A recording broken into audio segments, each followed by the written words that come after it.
menambah semangat dan apresiasi. Bismillahirrahmanirrahim. Assalamualaikum warahmatullahi wabarakatuh. Salam Om Swastiastu, salam nama budaya, salam kebajikan, salam sejahtera untuk kita semua. Salam HIPMI pastinya, Himpunan Pengusaha Muda Indonesia di wilayah Kota Bandung, Jawa Barat, yang saya sangat cintai dan banggakan, ketua ganteng dan pengurus-pengurus ganteng dan cantik dan luar biasa. Terima kasih. Saya sangat berterima kasih Bapak Ibu moderator. Saya bercerita sedikit tentang histori saya, mungkin tadi tidak disampaikan semua, bahwa ada satu hal yang paling penting yang harus diketahui, bahwa saya itu mulai dari sangat nol bahkan minus gitu ya. Bahkan Masya Allah saya itu awal dari saya 18 tahun saya sekolah SMA itu sudah bekerja. Alhamdulillah, dan di situ saya sangat menginspirasi bahwa saya ingin membantu orang tua saya pada saat itu. Dari sini ada papa mama saya di belakang yang sangat mengapresiasi ya, luar biasa. Papa saya tuh kalau sedekah kan pedagang ayam ya, ayam broiler. Kalau ada panen atau beternak itu 50% disedekahkan. Amazing. Dan saya dari kecil dididik untuk sedekah. Jadi saya tuh dari sebelum bayi lahir, mungkin bapak saya sudah ada lagi. Jadi saya tuh dari kecil itu saya sudah melihat papa mama saya tuh kalau berbagi tuh bukan berhitung dari 2,5%, 10%, setengahnya. Kalau panen 50% dibagikan ke tetangga, betul Kak ya? Ini harus diungkapkan karena ya luar biasa. Karena ini mungkin salah satu inspirasi saya adalah papa saya dan mama saya, dan keluarga juga kalau berbagi itu nggak pernah ya udah. Kadang-kadang kalau mungkin ada uang 1.900.000 bisa dibagikan, itu kan amazing gitu bagi saya, dan itu saya terbentuk dari kecil. Dan keduanya, dan alhamdulillah saya tuh melihat bahwa kalau segala sesuatu tuh harus dikerjakan. Papa selalu mendidik ini, kalau misalnya mau uang lebih harus bantuin papa ngitung uang atau nyuntikin ayam ya Pak ya, atau enggak tetes mata ayam itu supaya pokoknya harus bekerja. Jadi papa itu Masya Allah membuat saya tuh, kenapa saya bawa, karena itu tidak lain bukan karena kehebatan saya, bukan karena saya ini seorang yang bisa berbuat sesuatu, tapi ini pastinya support papa mama saya yang luar biasa dan menginspirasi. Dan saya tuh melihat segala sesuatunya itu kalau dari kita bekerja, kita mendapatkan sesuatu. Dari kecil tuh saya sudah, oh iya saya kalau mendapatkan uang tuh saya harus bekerja dulu. Jadi itu terbentuk dari sampai saat ini gitu. Jadi nggak pernah mau yang dikit-dikit manja, aku pusing lah gimana. Terus kalau segala sesuatu tuh pengen ekspres, saya tuh semuanya berproses.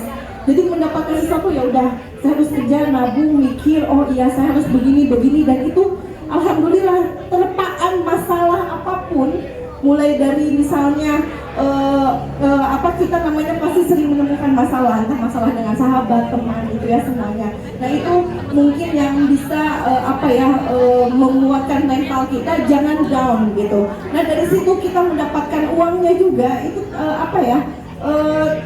jangan Allah aja tidak berhitung, ngapain kita harus berhitung gitu. Jadi kalau berbagi, bersedekah itu tidak mengurangi uang, bukan mengurangi kantong kita, bahkan lebih, bahkan dari mana saja. Dan itu saya rasakan sampai saat ini. Itu garis besarnya ya. Nanti takut ini tadi selang-seling aja. Luar biasa. Kita bisa pas dulu semuanya ya. Wow, satu resep, satu inspirasi ya. Sekarang kita dengarkan dulu setelah dari yang Teh Dini. Mana Teh Dini? Silakan. Mari sekelas cerita nih ya. Boleh sekelas cerita dulu. Jangan lupa siapkan pertanyaan terbaik. Panitia ada door prize kan, ada hadiahnya ya. Ada untuk penanya terbaiknya. Oke, silakan ya. Oke, terima kasih Teh. Selamat siang semuanya. Iya. Suaranya belum keluar ya. Selamat siang semuanya. Karena ini kalau nggak salah suara yang paling kenceng dapat door prize kan ya? Suara yang paling kenceng dapat door prize. Coba kayaknya beli kanan kiri dulu baru semua deh. Sebelah sini selamat siang semuanya. Iya. Sebelah sini selamat siang semuanya. Coba disatukan selamat siang semuanya. Wow, udah oke. Silakan. Ya, mungkin kalau tadi Dalina punya cerita yang luar biasa ya, dari kecil sudah dapat pendidikan yang luar biasa. Nah, kalau saya sebenarnya agak sedikit berbeda Teh. Jadi kebetulan saya keluarganya bukan dari latar belakang bisnis dua-duanya. Nah, tapi apa ya, suka jualan tuh dari kecil, dari SD tuh suka jualan. Jadi kalau dulu saya kalau pagi tuh sekolah dasar SD, siangnya saya ikut madrasah. Nah kalau di madrasah itu nggak ada yang jualan jajan, sedangkan kita sebagai anak-anak tuh pengen jajan kan ya. Nah gitu, jadi akhirnya waktu dulu izin sama bapak gitu ya, Pak mau minjem uangnya dong 10.000. Waktu itu 10.000 udah banyak banget. Nah 10.000 saya jajanin ke toko terdekat. Kalau sekarang mungkin kayak Alfamart kali ya, ke toko terdekat. Nah saya jualin tuh sambil sekolah madrasah, saya jualin. Cuma zaman dulu mah sekadar ya udah jualan.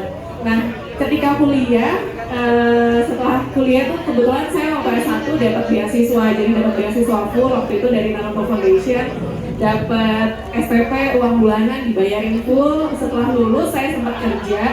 Nah waktu kerja itu pun kayak ada suatu momen dimana sebenarnya saya suka dengan lingkungan kerjanya ya, sangat mendukung untuk kita bisa growing di Astra itu. Cuman ada satu momen saya merasa kayak kita hidup cuma satu kali gitu, jadi kayak ingin memberikan dampak lebih dari hidup yang kita cuma satu kali tersebut. Yang akhirnya kebetulan kenal sama suami saya, sekarang jadi suami. Terus kebetulan dia udah usaha duluan, udah usaha konveksi. Terus saya melihat salah satu jalannya. Suaminya mana, kenalin dulu dong. Suaminya nggak ikut. Soalnya nggak ikut karena kita emang harus ngerjain beberapa kerjaan. Masing-masing ya, dibantu ya. Iya. Nah waktu itu saya melihat salah satu jalannya adalah dengan wirausaha yang akhirnya meyakinkan keluarga untuk resign, dan itu sebenarnya cukup lumayan susah gitu karena memang keluarga basicnya adalah mereka karyawan, pegawai negeri. Terus saya memutuskan untuk resign, itu sesuatu yang berbeda sekali gitu ya. Terus akhirnya memutuskan untuk resign, meninggalkan segala fasilitas yang saya dapatkan sebelumnya, pindah ke Bandung, lanjut lagi kuliah. Waktu itu sambil bantu suami bisnis bareng. Nah satu momen akhirnya bisnis itu bertumbuh yang konveksi. Jadi mungkin kalau misal teman-teman merasa stuck terus ingin bisnisnya bertumbuh, mungkin salah satunya dengan menikah kali ya. Itu ibadah ya, menikah ibadah. Karena rezekinya bertambah kan. Nah waktu itu ada satu momen akhirnya kita keluar dari zona nyaman di tahun 2020 Agustus. Itu ada satu momen kita, salah satu kliennya itu adalah perusahaan tambang di Kalimantan Timur.